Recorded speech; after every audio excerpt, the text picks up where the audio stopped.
जो भी करते हैं वो परमार्थ के लिए ही करते हैं, इनका निजी स्वार्थ कुछ नहीं होता है। विश्वामित्र जी ने कहा कि राजन, असुर समूह शतावधि मोहि मैं दासन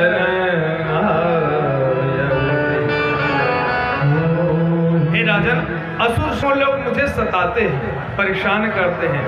मैं यज्ञ आदि कार्य करता हूं, उसमें वो विघ्न डाल करके हमारे यज्ञ को सफल नहीं होने देते। तो बोले मैं क्या सहायता करूं, कहिए। मैं अपने चतुर्ंगणी सेना भेज दूं, मैं चलूं? बोले नहीं, न आपकी चतुर्ंगणी सेना की आवश्यकता है, न आपकी आवश्यकता है। बोले फिर मैं क्या करूं? यज्ञ में धन की कमी है, वो दे दूं ताकि यज्ञ पूरा हो जाए। बोले ना, धन दौलत की किसी भी चीज की कमी नहीं है। तो कमी क्या चीज का है? बोले अनुज समेत देहु रघुनाथ निश्चर बध में हो अनुज समेत देहु रघुनाथा, यानी कि भगवान श्री रघुनाथ जी का और लखन लाल का याचना किया। महाराज दशरथ ने कहा कि हे ऋषिवर, आपने ऐसा चीज मांग लिया जो मैं कभी नहीं दे सकता। जो भी आप कहो, देह प्राण ते प्रिय कछु नाही, वो भी मैं देने के लिए तैयार हूं।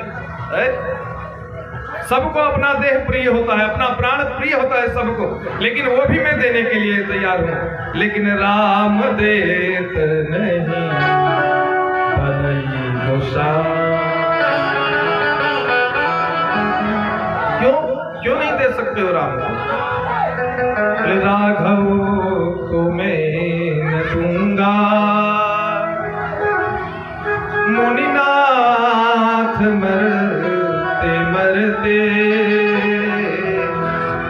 राघव मैं न दूंगा, राघव को मैं न दूंगा, मुनिनाथ मरते मरते, मुनिनाथ मरते मरते।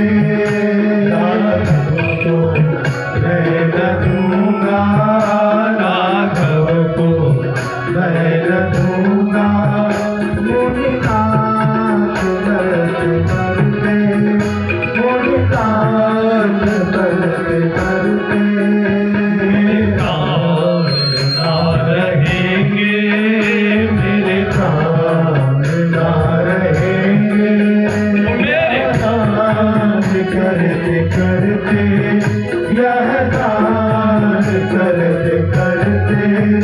राघव को मैं न दूंगा, राघव को मैं न दूंगा।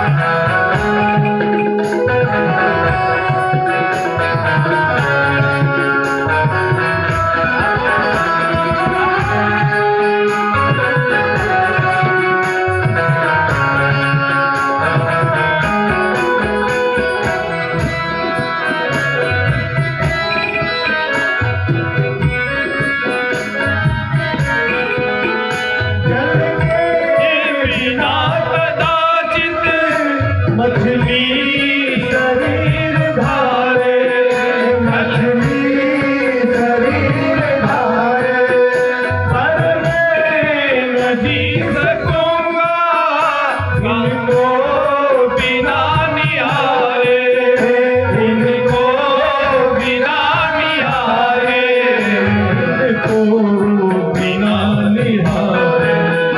तो सिहर रहे हैं, तो सिहर रहे हैं, मेरे रंग डरते डरते, मेरे रंग डरते डरते। राघव को मैं न दूंगा, राघव को मैं न दूंगा, मुनिनाथ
महाराज दशरथ कह रहे हैं कि नाथ, आपको और जो कुछ चाहिए सब मांग लो, लेकिन मैं भगवान को नहीं दे सकता। याद रखिए,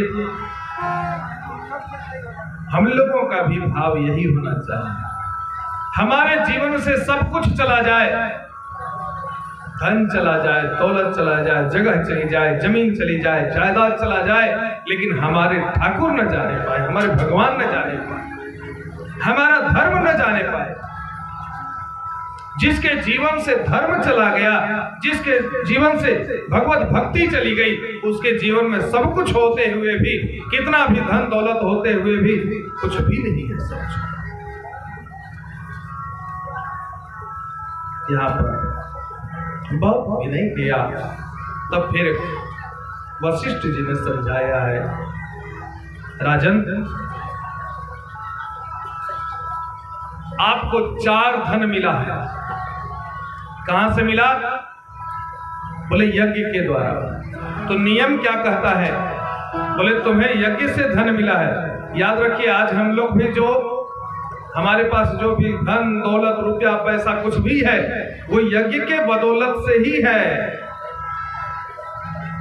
ऐसा न समझे कि आप कमा रहे हैं किसी सेठ बनिया के यहाँ, या फिर आप मेहनत कर रहे हैं तो आपके पास आ रहा। ना ना ना, ये समझने का भूल न करें। यज्ञ के बदौलत ही आज हम सभी लोग जीवित हैं। गीता में भगवान श्री कृष्ण कहते हैं, अन्नाद भवति भूतानि पर्जन्यादन संभवः, यज्ञात् भवति पर्जन्यो यज्ञः कर्मसमुद्भवः। यज्ञ के द्वारा ही सारे जीव की रचना है। यज्ञ के माध्यम से ही सारे सृष्टि का पालन होता है। क्यों? कहते अन्नाद भवति भूतानि, अन्न से सारी सृष्टि निर्मित है। अन्न नहीं होगा तो कोई नहीं रहेगा। और अन्न कैसे होगा? बोले पर्जन्यादन संभवः। पर्जन्य मेघ से, बरसात से। बारिश नहीं होगी तो फिर अन्न उपजने वाला नहीं है।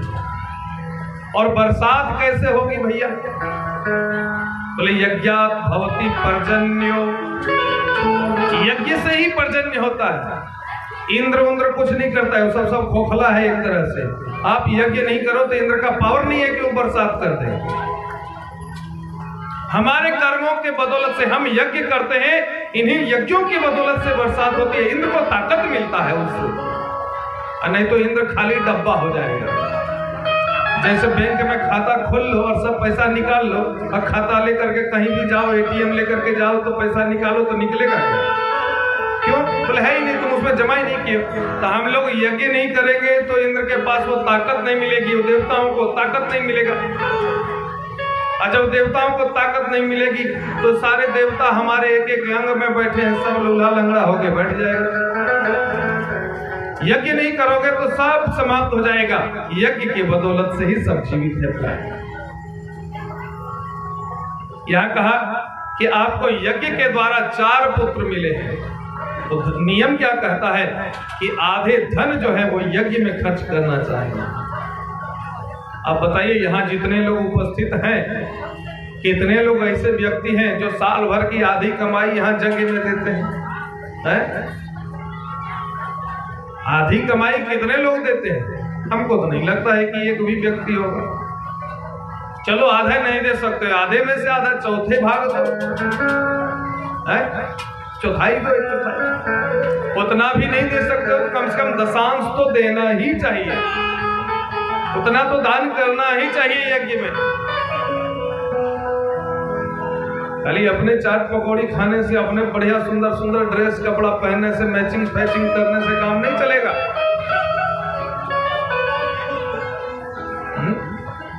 ऐसे कार्य हमें करने ही पड़ेंगे। और फिर महाराज वशिष्ठ ने समझाया दशरथ को, ये राजन, आप अपने पुत्र के विवाह के लिए हमेशा सोच रहे थे ना कि मैं कहाँ विवाह करूंगा, कहाँ विवाह करूंगा।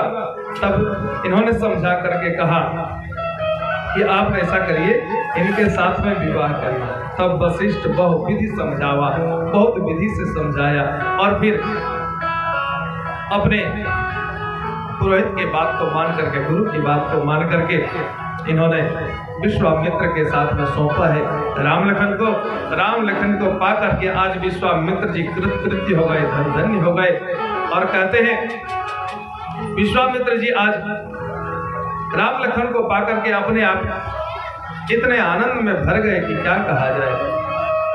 और भगवान दोनों भाई राम लखन विश्वामित्र जी को पीछे पीछे आज चल पड़े। विश्वामित्र जी अवध से चले हैं।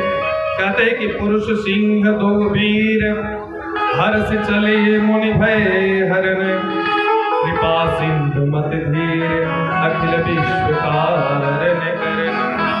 आज पुरुष सिंह दो वीर, राजा के कुमार हैं, होना तो चाहिए सुकुमार, लेकिन नहीं। दोनों भाई पुरुष सिंह दो वीर हर्ष चले मुनि भय हरण।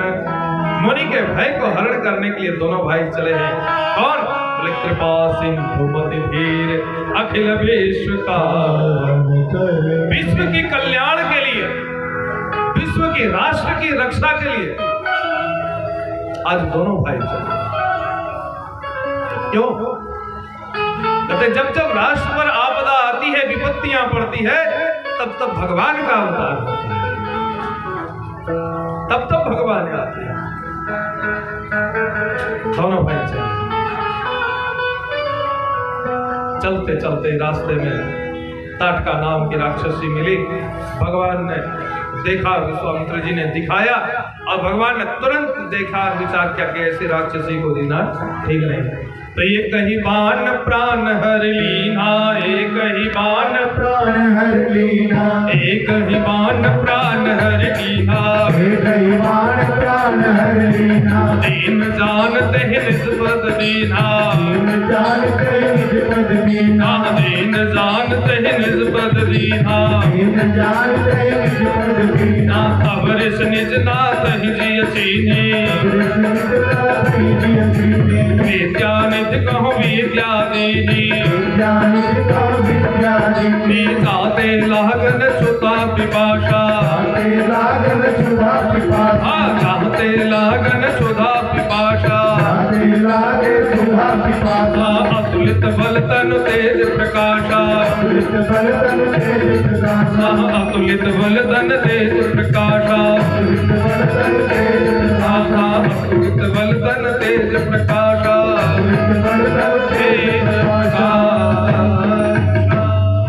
भगवान ने तुरंत अपने धनुष बाण को खींचा, चढ़ाया, और राक्षसी जैसे उकाट कर आई, भगवान ने एक ही बाण निकाल करके मारा, दूसरे बाण की आवश्यकता नहीं पड़ी, और खींच करके मारा। तारका चिल्लाने लगे, एक ही प्राण प्राण हर लेना। एक ही बाण से भगवान ने उसके प्राण को हर लिया। क्यों? बोले भगवान किसी को तड़पाते नहीं है यार, तुरंत उसको। अब फिर दीन जानते हैं निस्पत दीना, भगवान ने उसे सदगति को ला दिया। और जब विश्वामित्र जी ने देखा, भगवान को पहचान लिया, भगवान की पहचान हो गई, तो भगवान को उन्होंने सारे आयुध दिया, ऐसा आयुध आदि दिया भगवान को, ऐसी विद्या दिया भगवान को कि कहते हैं जिसके द्वारा कि भूख प्यास आदि कुछ न लगे। और फिर जैसे आयुध सर्व समरिक के प्रभु निज आश्रमयानि, कंद मूल फल भोजन दीन भगत हित जान। और फिर आश्रम में आए से ठाकुर जी, विश्वामित्र जी, लखनलाल, तीनों लोग आश्रम में आए, भगवान को फल मूल खाने के लिए दिया। और फिर रात्रि का विश्राम हुआ। प्रातः काल होते ही रात्रि में विश्वामित्र जी ने सोचा कि अब क्या करना है। जब भगवान, यज्ञ पूजा पाठ किस लिए किया जाता है भैया? भगवान को पाने के लिए। और जब भगवान आ ही गए तो फिर अब कुछ करने की क्या आवश्यकता है?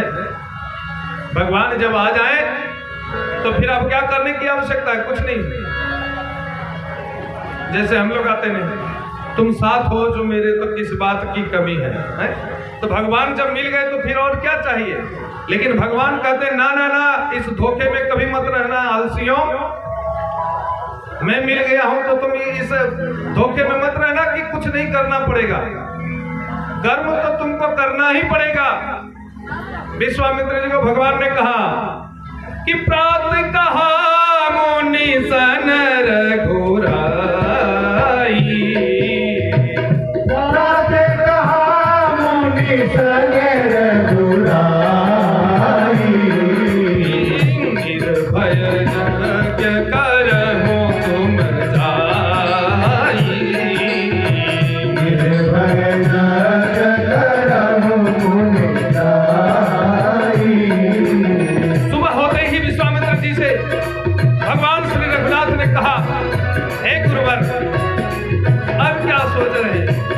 अब किसी से डरने की आवश्यकता नहीं है, अब आप निर्भय होकर के यज्ञ करिए। रात ने कहा, सुबह होते ही भगवान ने तुरंत कहा। और फिर क्या था, जैसे ही भगवान का आदेश हो गया, तुरंत विश्वामित्र जी तैयार हो गए। सारे ऋषि महर्षिगण, ब्राह्मण देवता सभी लोग यज्ञ की तैयारी करने लगे। और फिर यज्ञ की तैयारी हो गई तुरंत, और होम करन लागे मुनि सारी, होम करने लागे मुनि सारी। सभी ऋषि लोग हवन करने लगे। ओम रामाय स्वाहा, ओम रामाय स्वाहा कर करके हवन देने लगे। वेद मंत्र आदि पढ़ पढ़ करके स्वाहाकार करने लगे।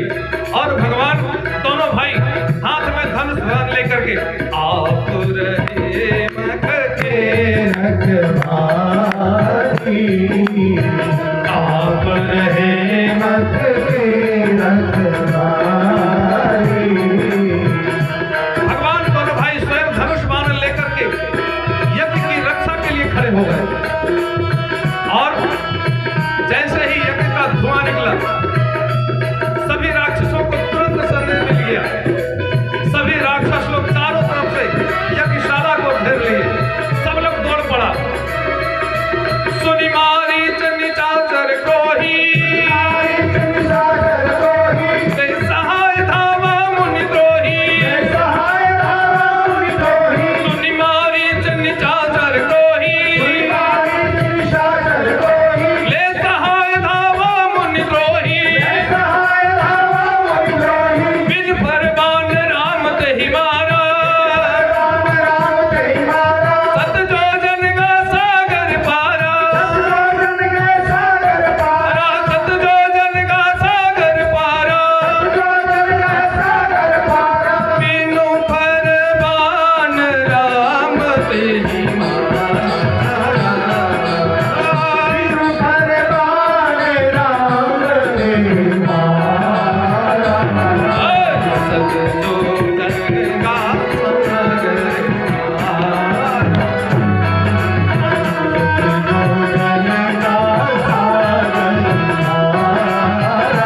भगवान ने देखा कि असुर लोग आ गए हैं यज्ञ में विघ्न डालने के लिए, इसको समाप्त किया जाए। हैं? इसको समाप्त किया जाए। तुरंत बिना फर का बाण उठाया श्री रघुनाथ जी ने। बिन फर बाण राम तेहि मारा, मारा एक बाण खींच कर। और मारीच को जाकर के वह बाण लगा है। और भगवान ने क्या किया, उस असुर को आगे की लीला के लिए छोड़ दिया, भेज दिया उसको। सत जोजन सागर पार ले जाकर के भेज दिया। और इधर लखनलाल जी ने तुरंत पावक सर को संधान किया है। पावक सर सुबाह पुनि मारा, अनुज निशाचर कटक सिंहारा। अनुज निशाचर कटक सिंहारा, पावक सर सुबाह पुनि मारा। अनुज निशाचर कटक सिंहारा, अनुज निशाचर कटक सिंहारा, अनुज निशाचर कटक सिंहारा, कटक सिंहारा। और तुरंत इधर लखनलाल जी ने पाप सर का स्नान किया है। और कहते हैं लाखों निशाचरों को मार करके तुरंत एक ही क्षण में मारी असुर द्विज निर्भयकारी। मारी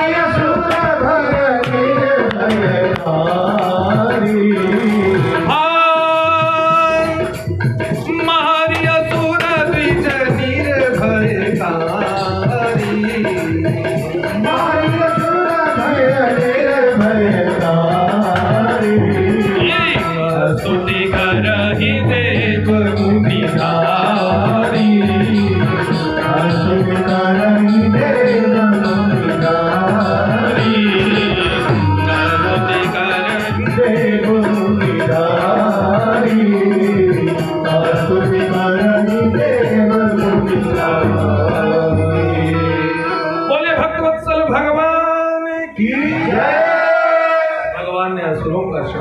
किया, सभी मुनियों ने राघवेंद्र सरकार का, सभी देवताओं ने राघवेंद्र सरकार का स्तुति किया है। भय प्रगट कृपाला दीन दयाला कौसल्या हित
सभी ऋषियों महर्षियों ने, देवताओं ने भगवान की स्तुति किया और फिर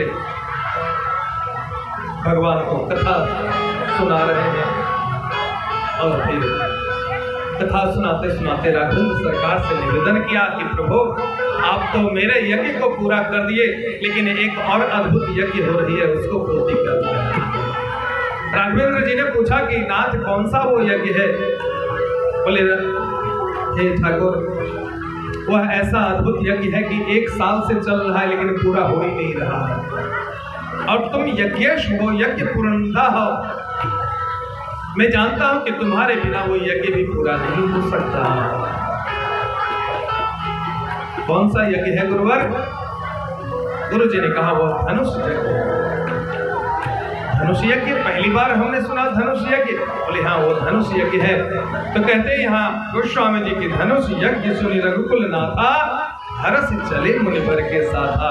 उस धनुष यज्ञ की पूर्ति के लिए राघव सरकार आगे चले हैं। चलते चलते रास्ते में एक आश्रम दिखा है, और वह आश्रम की ऐसी दुर्दशा है कि क्या कहा जाए। आश्रम एक दीख मगमाही, खग मृग जीव जंतु कहनाई। वहाँ कोई पशु पक्षी फूल तुलसी आदि कुछ भी नहीं है, बिल्कुल सुनसान शांत। और वह उसी जगह में कुटिया के सामने एक शिला पड़ी हुई है, एक पत्थर पड़ा हुआ है नारी के आकृति का। श्री ठाकुर जी ने देख करके पूछा है कि हे भगवान ये शिला क्या है? ये आश्रम से जान पड़ती है, ये स्थान ये क्या है? विश्वामित्र जी ने समझाते हुए कहा कि गौतम नारी श्राप बस उपल देह धरि धीर, और चरण कमल रज चाहती कृपा कर रघुवीर। ये गौतम की नारी है, ये श्राप से वशीभूत होने के कारण, श्राप के कारण से ये शिला बन गई। ये आपकी चरण धूलि को चाहती है, आप कृपा करिए।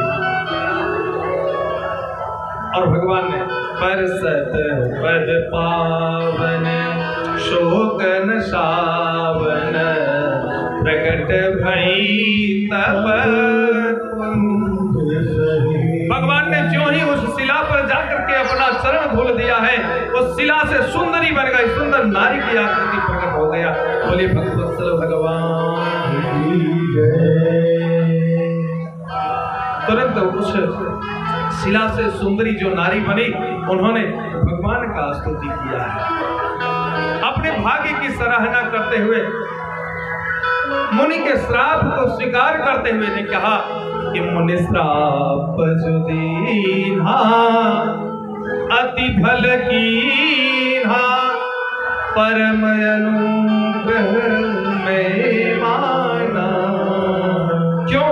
बोले देखे हरि लोचन हरि भव मोचन यही लाभ शंकर जाना। हे प्रभु, हमारे स्वामी ने मुनि ने मुझे श्राप दिया, मैं नारी से शिला बन गई श्राप के कारण, लेकिन मैं धन्य मानती हूं अपने आप को। क्यों? तो आज अगर मुनि ने मुझे श्राप नहीं दिया होता तो फिर मैं कैसे तप कर पाती, और फिर आप मेरे पास कैसे चल कर गया। जो लाभ शंकर को मिलता है, शिव जी को जो लाभ मिला है, वो लाभ मुझे आज प्राप्त हुई है, तो कैसे? बोले मुनि श्राप जो दीन्हा अति फल कीन्हा परम अनुग्रह में माना। ये परम अनुग्रह है मेरे। और आजकल के अगर पति किसी पत्नी को डांट दे थोड़ी सी, तो देखो अनुग्रह मानेगा, सीधे जा करके कोर्ट में तलाक देने के लिए दहेज, क्या कहते हैं उसको, दहेज उत्पीड़न का क्या कहते हैं उसको, है? दहेज प्रथा का वो क्या, उसको केस होता है उसके ऊपर, है कोई केस होता है, दहेज प्रथा केस होता है कि बोले इसने ऐसा ऐसा मांग किया है मेरे लिए, इतना इतना चाहिए, ये टीवी, वो मोटरसाइकिल, वो चेन, वो अंगूठी। अब बात कुछ नहीं है, बिना मतलब के कोई सी बात में थोड़ी सी बन गई क्या कि आज सब्जी में थोड़ा सा नमक ज्यादा हो गया, पति ने कहा अरे तुम ध्यान नहीं रखती हो, थोड़ा सब्जी में नमक ज्यादा पड़ गया। कल पत्नी ने थोड़ा ज्यादा ध्यान रखा तो 2 बार नमक पड़ गया सब्जी में, और कल और लाल पीले हो गए। यही तुम ध्यान रखती हो, यही सिखा के आया तुमको। अब सोचने में वो घर से भाग गई, जाकर के कोर्ट में शिकायत दर्ज कर दिया, थाना पुदारी है। आजकल जीवन में शिकायत से सुधार नहीं हो रहा है, बिगड़ता चला जा रहा है। ऋषि के श्राप, संत ब्राह्मण माता पिता गुरु अगर किसी को श्राप भी दे, किसी को गाली भी दे, तो उसको बुरा नहीं मानना चाहिए। याद रखिए, उसको बुरा नहीं मानना चाहिए, क्योंकि संत तो होते हैं दुर्वासा ऋषि की तरह है। और खास करके एक बात जान लीजिए, पुरुष वर्ग के जो लोग होते हैं ना, उसमें सूर्य प्रधान होता है, उनका दिमाग ऐसे ही गर्म रहता है। और हमारी जो माताएं हैं ना, इनके में चंद्र का प्रभाव रहता है, इनका दिमाग ठंडा रहता है। आजकल दोनों जो हो गए, दोनों गर्म दिमाग के हो गए। क्यों? आहार बिगड़ने के कारण से। आहार बिगड़ गया लोगों का तो व्यवहार बिगड़ता है। खान पान का संयम नहीं है, खान पान पर विचार, आहार शुद्धि तब व्यवहार की शुद्धि। जिसका आहार बिगड़ जाएगा उसका व्यवहार निश्चित बिगड़ेगा। याद रखिए, आहार शुद्ध होना चाहिए। और फिर भगवान ने आशीर्वाद दिया, और फिर वहां से आगे ठाकुर जी चले। जाकर के रास्ते में गंगा मिली है, गंगा जी में स्नान किया है, गंगा अवतरण की कथा आई है। और गंगा अवतरण के बाद, गंगा स्नान करने के बाद भगवान आगे बढ़े तो वह नगर पहुंचे। कहाँ? मिथिला नगर। बोलिए मिथिला धाम की, बोलिए जनकपुर धाम की, बोल सिया महारानी की जय जय श्री सीता। कहते हैं जैसे ही मिथिला नगर को दूर से ही देखा है श्री ठाकुर जी ने, श्री लखनलाल जी ने, तो बड़ी प्रसन्नता हुई। पुररम्यता राम जब देखी, हर्षे अनुज समेत विषेकी। कहते पुरी की रम्यता, सुंदरता को जब देखा है रघुनाथ जी ने, तो बड़ा आनंद मिला। हर्षे अनुज समेत विषय की क्यों ऐसा हर्षित हुआ? क्या जनकपुर जैसा कोई और धाम नहीं देखा था क्या? भैया धाम तो बहुत देखा है ठाकुर जी ने, लेकिन फिर भी जनकपुर देखने के बाद क्यों प्रसन्नता हुई? कहते जिस प्रकार से भागवत में कहा गया है भगवान श्री कृष्ण और बलराम को वृंदावन में आने के बाद में प्रसन्नता हुई, ठीक वैसी प्रसन्नता यहाँ से ठाकुर जी को जनकपुर देखने के बाद हो रहा है। वृंदावन में वहां ठाकुर जी ने देखा क्या? वृंदावनम गोवर्धनम यमुना पुलिनानि च विच्छयासीद उत्तमा प्रीति राम माधव कृष्ण और बलराम को वृंदावन पहुंचने के बाद यमुना को देख करके वहां पर गोवर्धन पर्वत को देख करके बड़ा आनंद मिला है। क्यों? क्योंकि वृंदावन जो है वो भक्ति का भूमि है, मां राधा रानी का भूमि है। इसलिए वृंदावन में क्या बोलते हैं सभी लोग? राधे राधे। ब्रज वृंदावन की महारानी है वो। और मिथिला क्या है? मिथिला जो है वो भक्ति का भूमि है। यहाँ कौन प्रकट लिए? मां जानकी प्रकट लिए भूमि से। चारों धामों में निराला मिथिला धाम दर्शन कर लो जी। चारों धामों में निराला चारों धामों में निराला मिथिला धाम दर्शन कर लो जी। चारों धामों में निराला मिथिला धाम